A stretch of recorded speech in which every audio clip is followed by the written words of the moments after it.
बहुत समय पहले की बात है। मगध साम्राज्य के महल में एक शांत संध्या थी। राजकुमार विक्रम अपने गुरु आचार्य वत्स से ज्ञान प्राप्त कर रहे थे। अचानक विक्रम के मन में एक प्रश्न उठा। उन्होंने गंभीर स्वर में कहा, गुरुदेव, मुनाई, क्या मैं एक सवाल पूछ सकता हूं? आचार्य वत्स ने मुस्कुराकर उत्तर दिया, पूछो पुत्र। विक्रम बोले, मैंने देखा है कि कुछ लोग दिन प्रतिदिन अमीर होते जाते हैं और कुछ लोग सालों साल मेहनत करने के बाद भी गरीब ही रहते हैं। क्या यह केवल भाग्य का खेल है या इसके पीछे कोई और कारण है? आचार्य ने अपनी आंखों में गहरी दृष्टि डालते हुए कहा, यह केवल भाग्य का खेल नहीं है। मनुष्य की सोच और उसके निर्णय उसके भाग्य का निर्माण करते हैं। विक्रम थोड़े आश्चर्य में पड़ गए। उन्होंने पूछा, क्या सोच सच में इतनी ताकतवर हो सकती है? आचार्य ने कहा, बिल्कुल। गरीबी और अमीरी केवल धन की स्थिति नहीं है, यह मन की स्थिति है। जो सोच सीमित हो वह अवसर को देख नहीं पाती, और जो सोच विस्तृत हो वह कठिनाई में भी अवसर खोज लेती है। विक्रम ध्यानपूर्वक सुन रहे थे। आचार्य ने आगे कहा, पुत्र, एक छोटी सी कहानी सुनो, इसमें तुम्हारे प्रश्न का उत्तर छिपा है। विक्रम ने सिर हिलाया। कृपया सुनाइए। आचार्य बोले, किसी नगर में एक गरीब युवक रहता था। उसका नाम माधव था। वह प्रतिदिन मंदिर के बाहर बैठकर दान मांगता था। लोग उसे कुछ सिक्के दे देते और वह उन सिक्कों को खर्च कर देता। एक दिन नगर के एक बुद्धिमान व्यापारी ने उसे देखा। व्यापारी उसके पास गया और पूछा, तुम कोई काम क्यों नहीं करते? माधव ने कहा, मुझे कोई हुनर नहीं आता, मैं अनपढ़ हूं, मैं क्या कर सकता हूं? व्यापारी ने कुछ सोचा और उसे कुछ धन देने के बजाय एक टोकरी दी। टोकरी में कुछ नींबू थे। व्यापारी ने कहा, इनसे शरबत बनाओ और मंदिर के सामने बेचो। माधव को यह विचार अजीब लगा, पर व्यापारी ने समझाया, आजमा कर देखो, शायद किस्मत बदल जाए। अगले दिन माधव ने नींबू का शरबत बेचना शुरू किया। पहले दिन ही उसे उतना धन मिला जितना वह 3 दिन भीख मांगकर पाता था। उसने अगले दिन और ज्यादा नींबू खरीदे। धीरे धीरे उसका छोटा सा ठेला बन गया। कुछ महीनों में उसने अपनी दुकान खोल ली। अब वह दूसरों को काम पर रखने लगा। उसका जीवन पूरी तरह बदल गया। विक्रम ने कहानी सुनकर कहा, गुरुदेव, यह तो अद्भुत है। सिर्फ एक छोटे से काम ने उसकी दुनिया बदल दी। आचार्य मुस्कुराए। यही अंतर है गरीब और अमीर की सोच में। गरीब अवसर को ठुकरा देता है या देख ही नहीं पाता। अमीर अवसर को पकड़ता है और उसे बढ़ाता है। विक्रम ने गहरी सांस ली। तो क्या मैं भी ऐसा कर सकता हूं? आचार्य ने कहा, क्यों नहीं, कोई भी कर सकता है, पर इसके लिए कुछ सिद्धांत हैं, न्याय दिन जिन्हें अपनाना होगा। आज मैं तुम्हें 7 मूलभूत सिद्धांत बताऊंगा। इनका पालन करने वाला कभी निर्धन नहीं रहेगा। विक्रम ने उत्सुक होकर कहा, कृपया पहला सिद्धांत बताइए। आचार्य बोले, पहला सिद्धांत है अवसर का निर्माण। अमीर अवसर का इंतजार नहीं करता, वह उसे बनाता है। गरीब सोचता है कि कोई आएगा और मदद करेगा, लेकिन मदद मांगने से ज्यादा जरूरी है खुद अवसर पैदा करना। जैसे एक किसान बारिश का इंतजार नहीं करता, वह समय से पहले खेत तैयार कर देता है ताकि बारिश आते ही बीज बो सके। अगर वह सिर्फ आसमान की ओर देखता रहे तो फसल कभी नहीं होगी। विक्रम ने पूछा, और अवसर कैसे बनते हैं? आचार्य ने कहा, ज्ञान से, नए कौशल से और सही समय पर सही निर्णय से। जिसे बाजार की जरूरत का अंदाजा हो वह हमेशा आगे रहेगा। अगर नगर में कोई वस्तु उपलब्ध नहीं है तो वही वस्तु लाओ। अगर लोग किसी सेवा के लिए तरस रहे हैं तो वह सेवा शुरू करो। यही अवसर का निर्माण है। विक्रम ने सिर हिलाया, समझ गया। आचार्य ने कहा, दूसरा सिद्धांत है कर्म में विश्वास। अमीर अपने कर्म पर भरोसा करता है, गरीब भाग्य पर निर्भर रहता है। भाग्य पर भरोसा करना बुरा नहीं है, लेकिन केवल उसी पर निर्भर रहना मूर्खता है। जो व्यक्ति मेहनत करता है उसका भाग्य भी बदलता है। समय और परिश्रम से असंभव भी संभव हो जाता है। विक्रम ने कहा, तो परिश्रम ही कुंजी है। आचार्य बोले, हाँ, परिश्रम और सही दिशा। सिर्फ दौड़ने से मंजिल नहीं मिलती, सही रास्ता चुनना जरूरी है। इसीलिए ज्ञान और अनुभव का महत्व है। जितना सीखोगे उतनी बेहतर दिशा मिलेगी। विक्रम ने गहरी सोच में सिर झुका लिया। आचार्य ने कहा, तीसरा सिद्धांत है निवेश। अमीर धन को बढ़ाने के लिए लगाता है, गरीब खर्च कर देता है। अगर आज तुम्हारे पास 100 सिक्के हैं तो उनमें से कुछ भविष्य के लिए बचाओ। उन्हें ऐसे काम में लगाओ जिससे कल 120 हो जाएं। फिजूल खर्ची सबसे बड़ी दुश्मन है। आज सुख के लिए सब खर्च कर दोगे तो कल मुसीबत आएगी। विक्रम ने कहा, क्या निवेश सिर्फ धन का होता है? आचार्य ने कहा, नहीं, समय और कौशल का भी निवेश करो। नई कला सीखो, नए अनुभव लो और उन्हें भविष्य में काम में लाओ। यही असली निवेश है। विक्रम ने कहा, चौथा सिद्धांत? आचार्य बोले, दीर्घकालिक दृष्टिकोण। अमीर भविष्य के बारे में सोचता है, गरीब सिर्फ आज के बारे में। आज थोड़ी तकलीफ उठाकर कल के लिए तैयारी करना बुद्धिमानी है। जो केवल वर्तमान के सुख में डूबा रहता है वह आगे नहीं बढ़ता। जैसे राजा अपनी सेना सालों पहले तैयार करता है, वैसे ही तुम अपनी योजना अभी से बनाओ और अपने धन की रक्षा करो। विक्रम ध्यान से सुनते रहे। आचार्य ने कहा, पांचवां सिद्धांत है गलतियों से सीखना। गलती हर कोई करता है, लेकिन उससे सीखना ही सफलता है। असफलता एक शिक्षक है, दुश्मन नहीं। अगर एक व्यापारी घाटा देखकर व्यापार छोड़ दे तो वह कभी आगे नहीं बढ़ेगा, लेकिन जो कारण ढूंढकर सुधार करे वह सफल होगा। युद्ध में भी पराजय अगली विजय की तैयारी है। विक्रम ने कहा, छठा सिद्धांत? आचार्य बोले, समय का सही उपयोग। समय सबसे बड़ा धन है। धन खोकर लौट सकता है, समय नहीं। जो समय की कद्र करता है वही आगे बढ़ता है। सुबह उठकर लक्ष्य तय करो और हर क्षण का उपयोग करो। विक्रम ने सिर हिलाया। आचार्य बोले, और सातवां सिद्धांत है निरंतर सीखते रहना। ज्ञान का भंडार कभी भरता नहीं, यह जितना बढ़े उतना अच्छा। जो सीखना छोड़ देता है वह रुक जाता है, और जो सीखता रहता है वह बढ़ता रहता है। विक्रम के चेहरे पर एक नई चमक आ गई। उन्होंने कहा, गुरुदेव, आपने मेरी सोच बदल दी। आचार्य ने मुस्कुराकर कहा, सोच बदलेगी तो जीवन बदलेगा। याद रखो, गरीबी भाग्य नहीं, एक आदत है, और अमीरी भी। महल में उस रात विक्रम देर तक जागकर योजना बनाते रहे। अगली सुबह विक्रम ने अपने जीवन का पहला निर्णय लिया कि वह अब केवल सुनने वाला नहीं, करने वाला बनेगा। वह महल के बाग में टहलते हुए सोच रहा था कि किस तरह वह अपने गुरु के बताए सिद्धांतों को जीवन में उतारे। उसके मन में पहले सिद्धांत, अवसर के निर्माण की गूंज लगातार चल रही थी। वह सोच रहा था, अगर मैं महल के भीतर रहकर इंतजार करता रहूं तो कभी बदलाव नहीं आएगा। विक्रम ने तय किया कि वह बाहर जाकर लोगों से मिलेगा, उनके हालात देखेगा और समझेगा कि कहां अवसर छिपा है।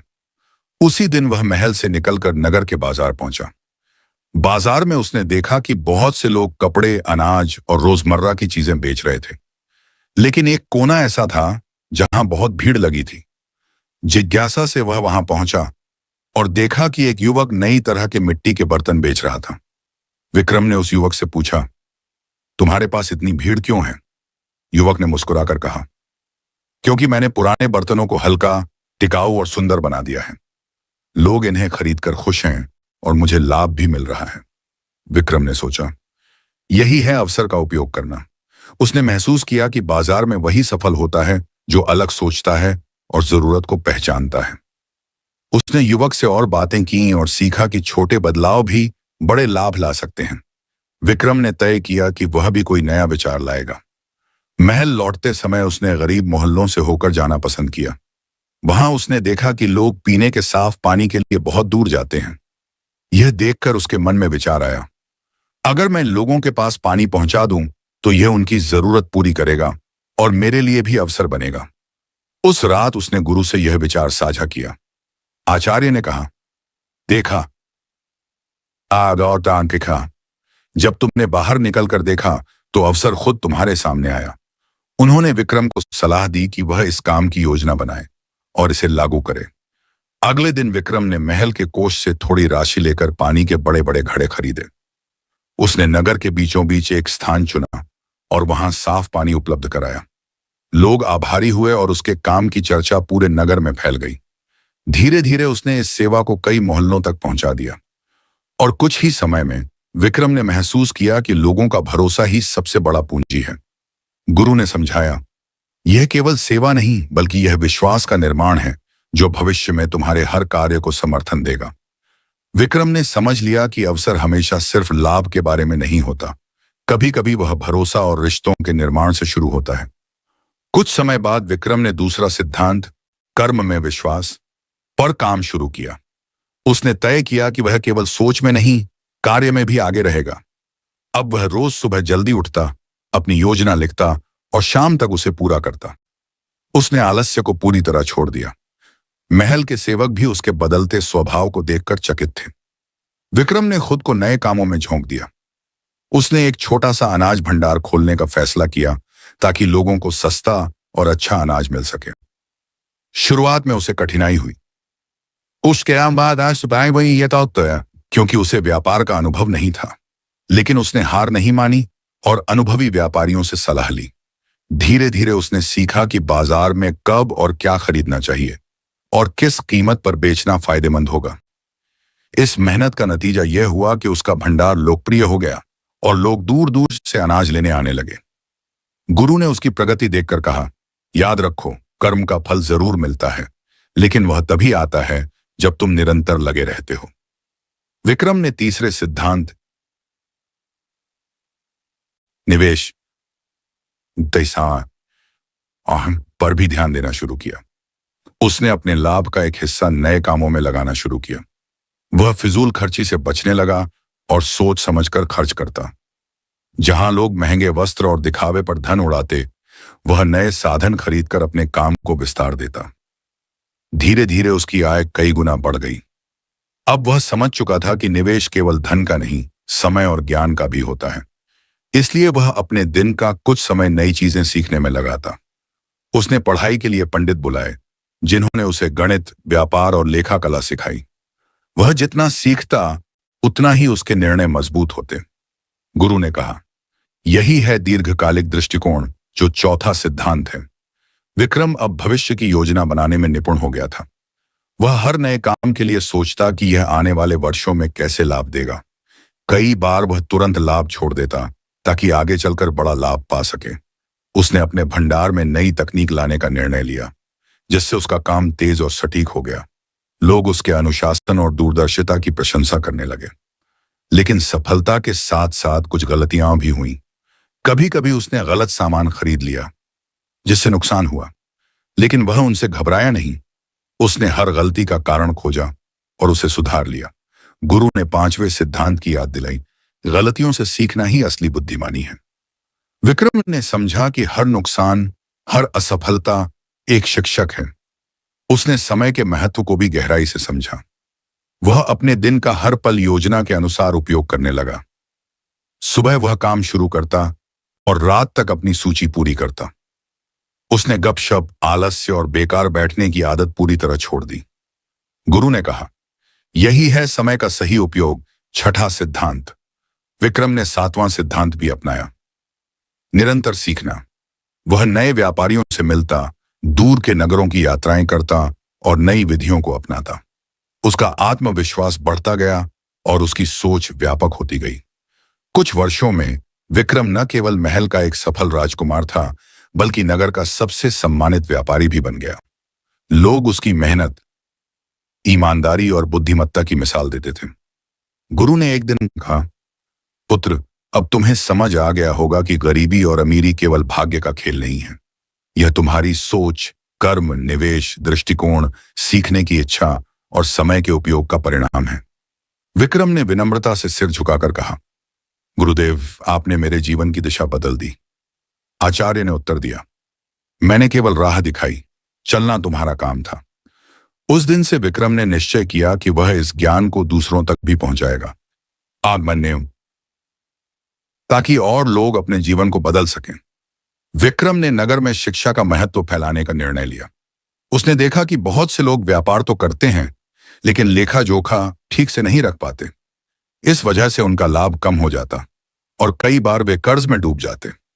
विक्रम को लगा कि अगर वह लोगों को गणित, हिसाब किताब और व्यापार के नियम सिखा दे तो पूरा नगर समृद्ध हो सकता है। उसने गुरु से सलाह ली और गुरु ने कहा, ज्ञान सबसे बड़ा धन है, इसे जितना बांटो उतना बढ़ता है। विक्रम ने महल के बड़े आंगन में एक सभा का आयोजन किया। उसने नगर के व्यापारी, किसान और मजदूर सबको बुलाया। सभा में उसने सरल शब्दों में व्यापार के मूल नियम समझाए। उसने लोगों को बताया कि कैसे वे अपनी आय का एक हिस्सा बचत में रखें और उसे सही जगह निवेश करें। लोगों ने उसकी बातें ध्यान से सुनी और कई ने उसी दिन से बदलाव शुरू कर दिया। धीरे धीरे नगर में एक नई आदत बनने लगी। लोग अब अपने धन का हिसाब लिखने लगे और सोच समझकर खर्च करने लगे। विक्रम ने महसूस किया कि शिक्षा केवल किताबों में नहीं बल्कि जीवन के अनुभवों में भी होती है। उसने यह भी सीखा कि लोगों का भरोसा जीतने के लिए पहले खुद उदाहरण बनना पड़ता है। इसलिए वह अपने जीवन में पूरी पारदर्शिता रखने लगा। जब वह व्यापार करता तो खुले में हिसाब दिखाता ताकि लोग देखें कि वह ईमानदार है। उसकी ईमानदारी की चर्चा नगर से बाहर तक फैल गई। कुछ समय बाद पास के राज्य का एक व्यापारी उससे मिलने आया। उस व्यापारी ने कहा, मैंने तुम्हारे बारे में सुना है और मैं साझेदारी करना चाहता हूं। विक्रम ने प्रस्ताव सुना लेकिन तुरंत हामी नहीं भरी। उसने पहले व्यापारी के काम करने का तरीका जाना और यह सुनिश्चित किया कि उसका इरादा साफ हो। जब उसे विश्वास हो गया तभी उसने साझेदारी स्वीकार की। इस साझेदारी से नगर में नए व्यापार शुरू हुए, जैसे मसालों का निर्यात और कपड़ों का उत्पादन। इनसे न केवल लाभ बढ़ा बल्कि लोगों के लिए रोजगार भी पैदा हुआ। गुरु ने मुस्कुराते हुए कहा, देखा तू ही वाओ सननहानी दे देना गांव। जब तुम ईमानदार और समझदार होते हो तो लोग खुद तुम्हारे पास अवसर लेकर आते हैं। विक्रम ने सीखा कि बड़े काम अकेले नहीं होते, इसके लिए सही साथियों की जरूरत होती है। उसने अपने काम में नए लोगों को जोड़ा और उन्हें प्रशिक्षित किया। वह जानता था कि अगर टीम मजबूत होगी तो सफलता भी बड़ी होगी। कुछ समय बाद नगर में एक समस्या आई। फसल कम हो गई और अनाज के दाम बढ़ने लगे। लोग परेशान थे क्योंकि महंगे अनाज से गरीबों की हालत बिगड़ने लगी थी। विक्रम ने तुरंत कदम उठाया। उसने अपने भंडार से अनाज निकालकर सस्ते दाम पर बेचने का निर्णय लिया। इससे उसका लाभ कम हुआ लेकिन लोगों का विश्वास और बढ़ गया। गुरु ने उसकी प्रशंसा करते हुए कहा, लाभ से ज्यादा जरूरी है इंसानियत। विक्रम ने महसूस किया कि सच्चा नेता वही है जो कठिन समय में लोगों का साथ दे। इसी दौरान उर्तुरावन हमाई एक दिन गुरु ने उसे बुलाया और कहा, अब तुम्हें एक और बड़ी परीक्षा के लिए तैयार होना होगा। विक्रम चौंका। कौन सी परीक्षा गुरुदेव? गुरु ने गंभीर स्वर में कहा, राज्य के उत्तर में एक नगर है जो बरसों से गरीबी में डूबा है। राजा ने तय किया है कि तुम्हें वहां जाकर हालात सुधारने होंगे। विक्रम ने यह चुनौती स्वीकार कर ली। अगले दिन वह अपनी टीम और जरूरी सामान के साथ उस नगर की ओर रवाना हुआ। रास्ते में उसने देखा कि वहां के खेत सूखे पड़े हैं, कुएं खाली हैं और लोग हताश हैं। नगर में प्रवेश करते ही उसने लोगों से बात की और उनकी समस्याएं समझी। उसे पता चला कि पानी की कमी और खराब व्यापार प्रणाली ने नगर की हालत बिगाड़ दी है। विक्रम ने सबसे पहले पानी की व्यवस्था पर काम शुरू किया। उसने आसपास के पहाड़ों से पानी लाने के लिए एक नहर बनाने की योजना बनाई। लोग पहले तो शक में थे कि यह संभव होगा या नहीं, लेकिन जब उन्होंने विक्रम को खुद मजदूरों के साथ काम करते देखा तो वे भी जुड़ गए। कुछ ही महीनों में नहर पूरी हो गई और नगर में पानी आने लगा। खेती फिर से शुरू हुई और लोगों के चेहरे पर मुस्कान लौट आई। इसके बाद विक्रम ने बाजार प्रणाली को सुधारने पर ध्यान दिया। उसने एक केंद्रीय मंडी बनाई जहां किसान सीधे अपना सामान बेच सकते थे, और कानून सत्य, बिना किसी बिचौलिए के। इससे किसानों की आय बढ़ी और बाजार में स्थिरता आई। धीरे धीरे नगर फिर से समृद्ध होने लगा। विक्रम ने समझा कि असली नेतृत्व केवल आदेश देने में नहीं बल्कि लोगों के साथ खड़े होकर काम करने में है।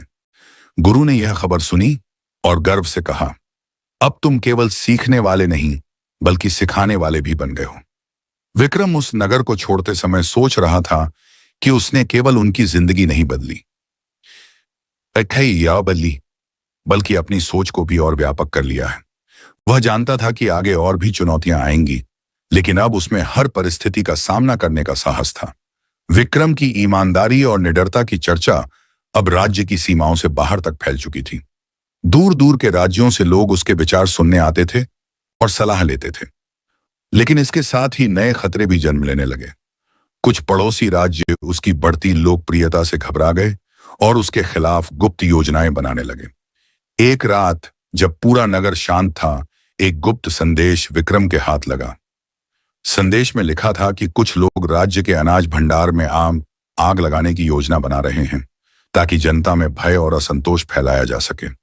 विक्रम ने तुरंत कदम उठाया और अपने सबसे भरोसेमंद लोगों के साथ भंडार की सुरक्षा बढ़ा दी।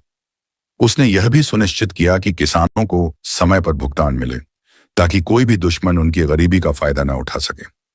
अगले ही दिन योजना बनाने वाले पकड़े गए और उनका षड्यंत्र विफल हो गया। राजा ने विक्रम की सतर्कता की प्रशंसा की और उसे राज्य के सुरक्षा मामलों की जिम्मेदारी भी सौंप दी।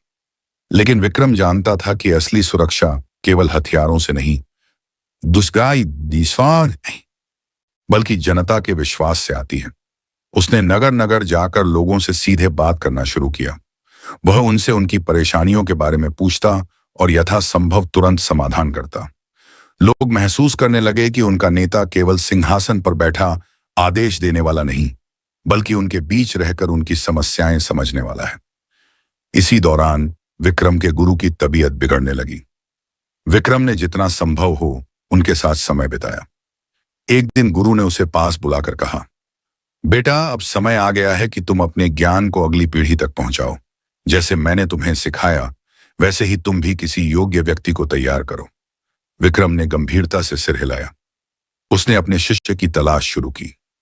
कई युवाओं से मिला, उनकी सोच, उनके इरादे और उनकी निष्ठा को परखा। आखिरकार उसे एक ऐसा युवक मिला जिसकी आंखों में वही जिज्ञासा और साहस था जो कभी विक्रम में था। उसका नाम अर्णव था। विक्रम ने अर्णव को अपने साथ रखना शुरू किया और धीरे धीरे उसे हर छोटी बड़ी जिम्मेदारी सौंपने लगा। अर्णव शुरू में गलतियां करता, लेकिन विक्रम ने उसे डांटने के बजाय हर गलती से सीखने का तरीका सिखाया।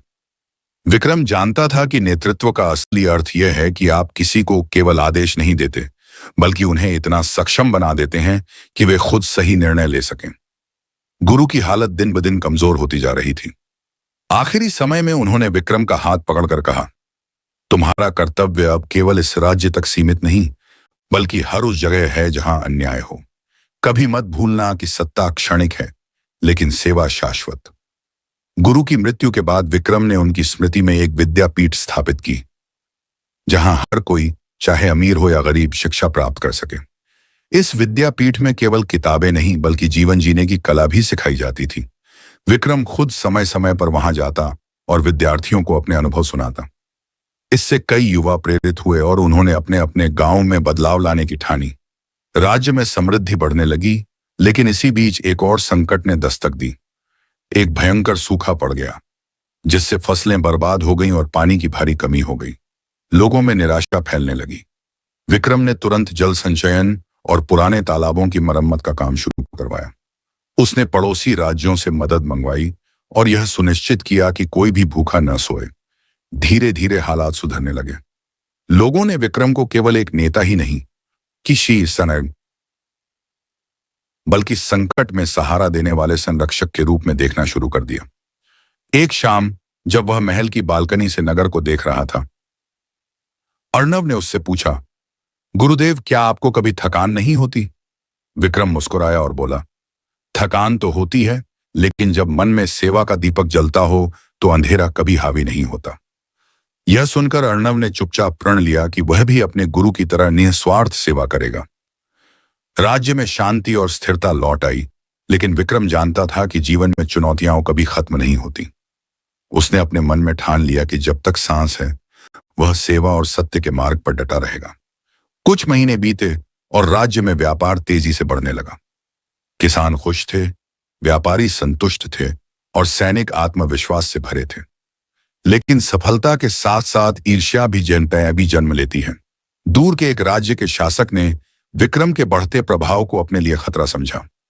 उसने गुप्तचरों के माध्यम से अफवाहें फैलानी शुरू की कि विक्रम सत्ता हथियाने की योजना बना रहा है। धीरे धीरे ये बातें कुछ दरबारियों के कानों तक पहुंच गईं और उनमें से कुछ ने राजा के मन में भी संदेह पैदा करने की कोशिश की। राजा के मन में विक्रम के प्रति थोड़ी शंका जरूर पैदा हुई, लेकिन वह जानता था कि विक्रम ने हमेशा राज्य के लिए अपना सब कुछ न्योछावर किया है। फिर भी अफवाहें थमने का नाम नहीं ले रही थीं। विक्रम ने स्थिति को समझते हुए चुप्पी साधने के बजाय सच्चाई सामने लाने का निर्णय लिया। उसने खुले दरबार में सभा बुलाई और सभी दरबारियों, मंत्रियों और सैनिकों को बुलाया। विक्रम ने सबके सामने अपने कार्यों का लेखा जोखा रखा।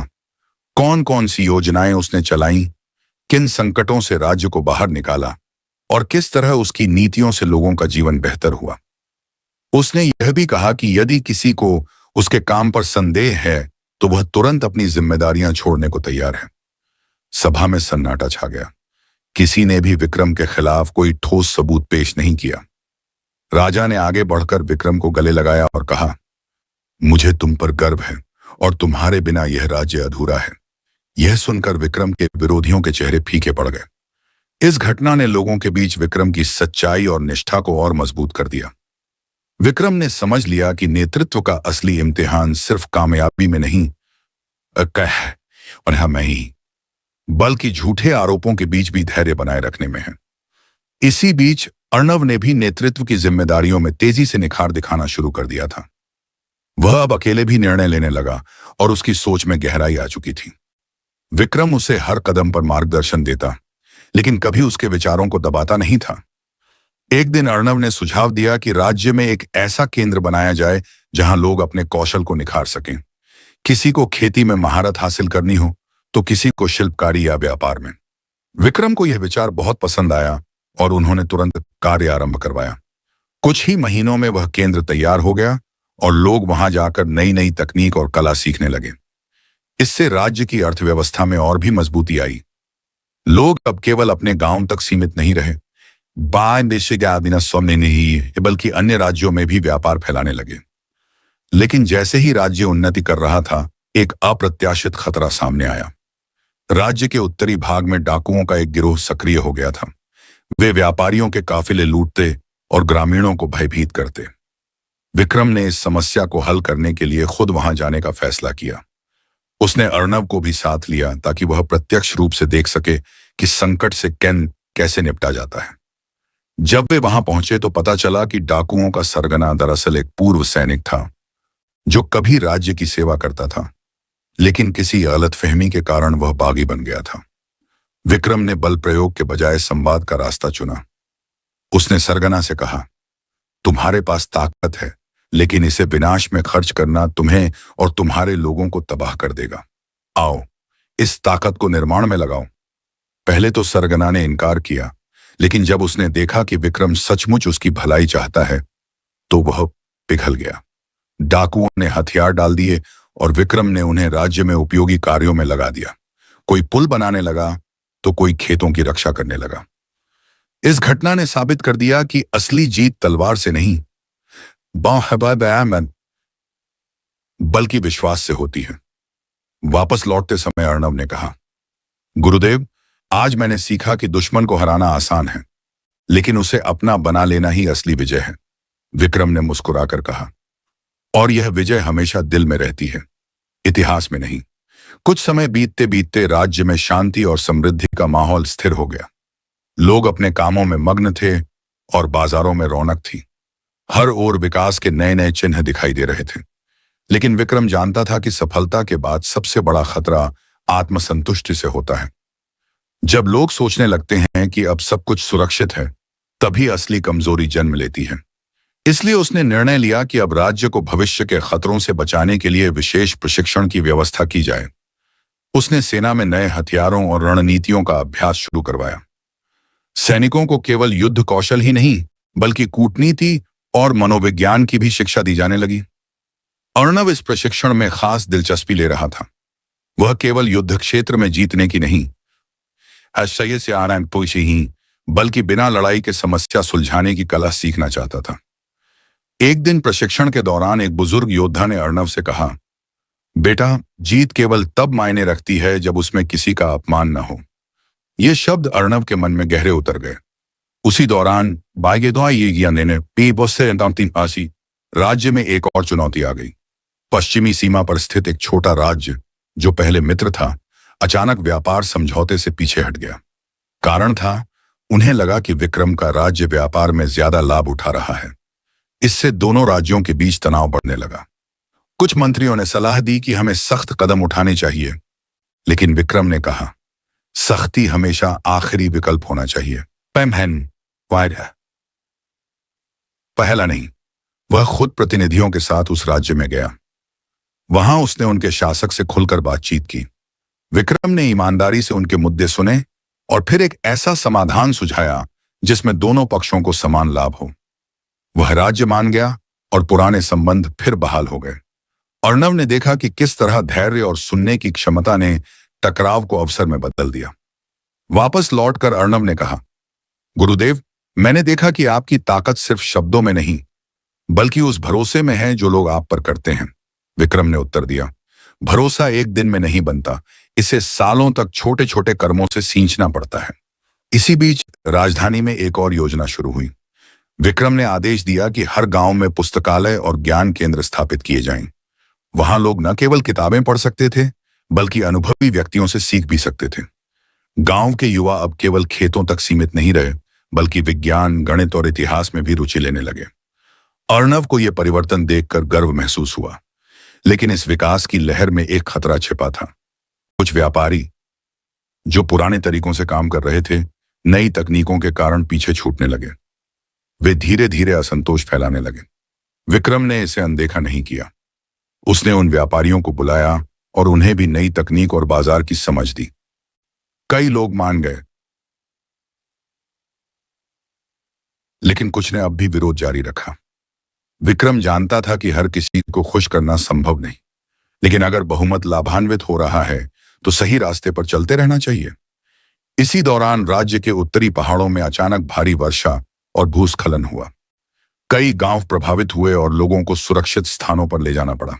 विक्रम ने तुरंत राहत कार्य शुरू करवाए। अर्णव खुद मदद में उतर गया। कभी वह बच्चों को सुरक्षित निकालता, तो कभी घायल वृद्धों को पानी पिलाता। इस घटना ने अर्णव को सिखाया कि नेतृत्व केवल आदेश देने का नाम नहीं, बल्कि सबसे कठिन समय में खुद मैदान में उतरने का नाम है। जब स्थिति सामान्य हुई तो गांव वालों ने विक्रम और अर्णव के लिए प्रार्थना की। उनकी आंखों में आभार के आंसू थे। विक्रम ने अर्णव से कहा, याद रखना, लोगों का विश्वास हमारी सबसे बड़ी सेना है। अर्णव ने सिर झुकाकर कहा, और यही सेना कभी हार नहीं सकती। राज्य में जीवन फिर से अपनी लय पकड़ने लगा था। लेकिन विक्रम हमेशा दूर की सोचने वाला व्यक्ति था। वह जानता था कि शांति का समय युद्ध से पहले की तैयारी का समय होता है। इसीलिए उसने गुप्तचर विभाग को और मजबूत करने का फैसला किया। गुप्तचर अब केवल सीमाओं पर नजर नहीं रखते थे, बल्कि व्यापार, राजनीति और समाज के हर पहलू की जानकारी इकट्ठा करते थे। अर्णव को इस विभाग में भी कुछ समय बिताने का अवसर मिला। वहां उसने सीखा कि सही समय पर सही सूचना हजारों सैनिकों की ताकत से ज्यादा प्रभावशाली होती है। एक दिन गुप्तचरों ने खबर दी कि पूर्वी जंगलों में एक रहस्यमयी समूह सक्रिय है। वे रात में गांवों में आते, अनाज और पशु चुरा लेते और सुबह होते ही गायब हो जाते। लोग डरे हुए थे और कुछ गांव तो लगभग खाली हो गए थे। विक्रम ने इस मामले को खुद देखने का निश्चय किया। वह अर्णव और कुछ विश्वसनीय सैनिकों के साथ उस जंगल की ओर बढ़ा। जंगल में घुसते ही उन्हें एहसास हुआ कि यह मामला उतना सरल नहीं है जितना लगता था।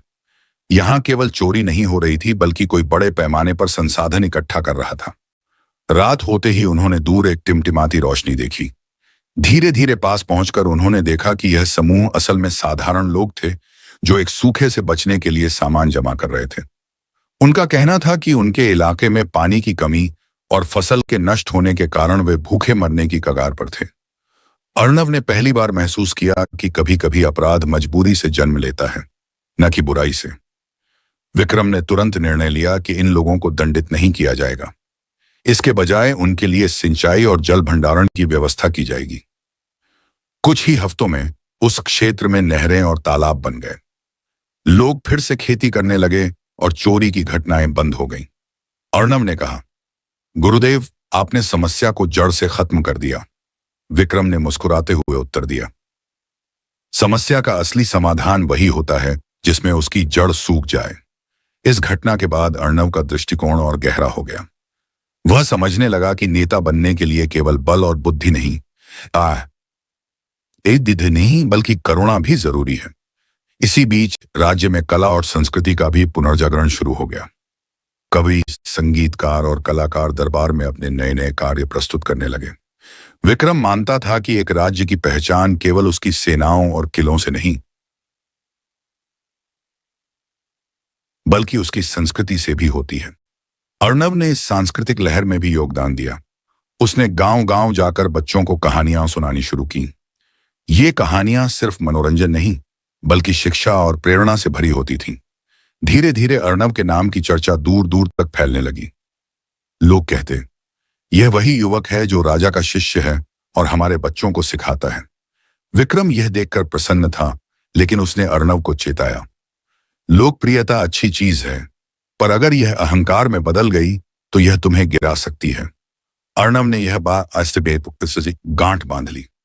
एक रात विक्रम ने अर्णव को बुलाकर कहा, अब समय आ गया है कि तुम अपने दम पर एक चुनौती संभालो।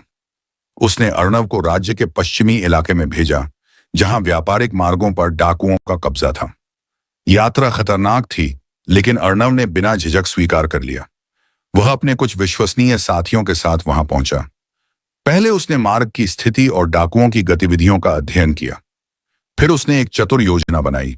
पहले डाकुओं के मुखिया से संवाद किया, फिर उन्हें समझाया कि अगर वे अपनी ताकत का सही उपयोग करें तो उन्हें स्थायी सम्मान और रोजगार मिल सकता है। कुछ ने बात मान ली, लेकिन बाकी ने हमला करने की कोशिश की। अर्णव और उसकी टीम ने उन्हें पकड़ लिया, लेकिन विक्रम की शिक्षा याद रखते हुए उन्हें मारने के बजाय उनके लिए एक निर्माण परियोजना में काम का अवसर दिया। धीरे धीरे उस इलाके से भी डकैती खत्म हो गई और व्यापारिक मार्ग सुरक्षित हो गए। विक्रम ने अर्णव की इस सफलता पर कहा, तुमने साबित कर दिया कि ताकत से ज्यादा असरदार है सही दिशा में सोच। कुछ साल बाद अर्णव न केवल विक्रम का गर्व बन चुका था, बल्कि पूरे राज्य के लोगों के लिए प्रेरणा बन गया। वह अब केवल एक शिष्य नहीं, बल्कि एक ऐसा नेता था जो बुद्धि, साहस और करुणा तीनों का संतुलन रखता था।